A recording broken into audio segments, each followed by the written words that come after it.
10 p.m. we had a frightful meeting with Winston, which lasted till 2 a.m. He was very tired and had tried to recuperate with drink. As a result, he was in a maudlin, bad-tempered, drunken mood. July 1944, a vital turning point of the Second World War. As the Allied troops attempted to take Europe from the Nazis, the outcome of the war hung in the balance. But Winston Churchill, the man who led Britain's fight against Hitler, was also waging a war against mental and physical enemies of his own.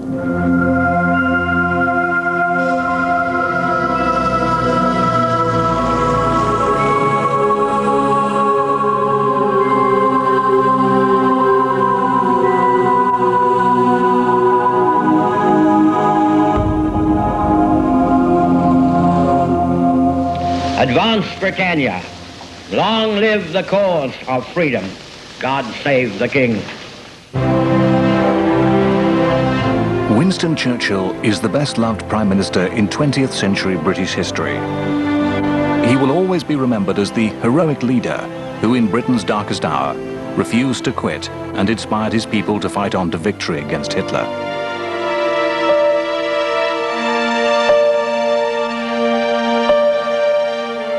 Churchill's achievements are legendary, but now, altered Statesman will reveal that Churchill's public image of strength concealed a man challenged by mental and physical illness and fueled by alcohol.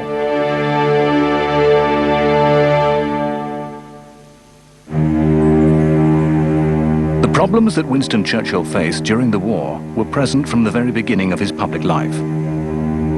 Winston Churchill was first elected as the Conservative MP for Oldham on the 1st of October 1900, aged just 25. He was a rising star of the political scene. But this hugely talented and successful high achiever had a secret. He was sometimes gripped by dark moods of introspection and periods of melancholy he couldn't shake off. He had multiple problems. Certainly, one of them that haunted him throughout his life was a tendency to recurrent depressions, what he called his black dog.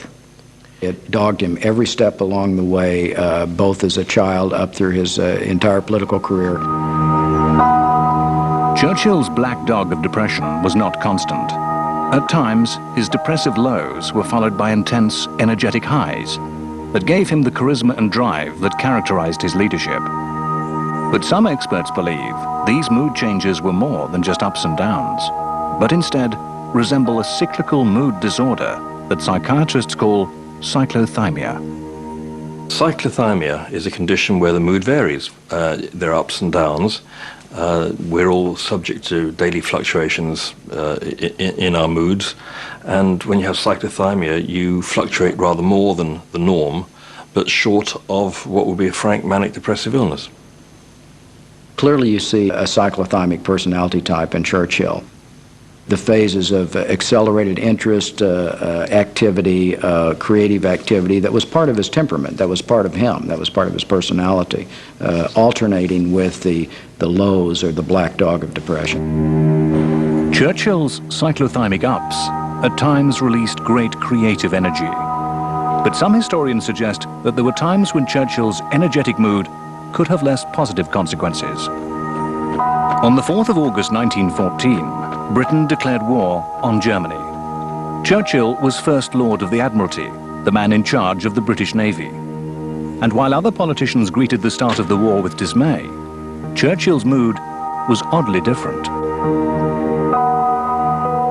It's very interesting when the war breaks out. Churchill's reaction is recorded by something he said to his wife, when he commented about how excited he was, and then in a rare moment of introspection said, "Is it not strange to be so constituted?"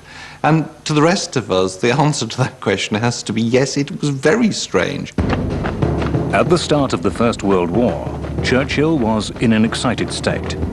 But from the first weeks of the conflict, all military activity got bogged down in the trenches of Belgium and France. Churchill wanted action, so he began to champion a controversial plan for a huge naval attack on the Dardanelles. The Dardanelles was a narrow fortified shipping lane that protected Constantinople, the capital city of Germany's allies, the Ottoman Empire, now modern-day Turkey. The whole conception of attacking Turkey through the Dardanelles was Churchill's idea. Churchill wrote the initial paper, he rode it through the cabinet, he insisted at every twist and turn in the debate that it was going to work. It was a totally bonkers idea. Churchill threw all his energy into making sure the Dardanelles assault happened. Even though his colleague, Admiral Fisher, was so opposed to the plan, he resigned from the Admiralty. Certainly his energy, his hyperactiveness was something that helped to push it through, helped to get it started. Churchill's eloquence helped him win the argument in favor of the attack. But if the energy with which he pushed it through was the product of a cyclothymic up, then there were potential risks. The problem with cyclothymic upswings is that people become irritable, become aggressive, become impatient with people who don't work as quickly as they do. They might become slightly reckless, optimistic, jump to conclusions. It can get people into trouble. Churchill got what he wanted, and on February the 19th, 1915, the attack was launched. But his Dardanelles adventure was to usher in a political and psychological disaster.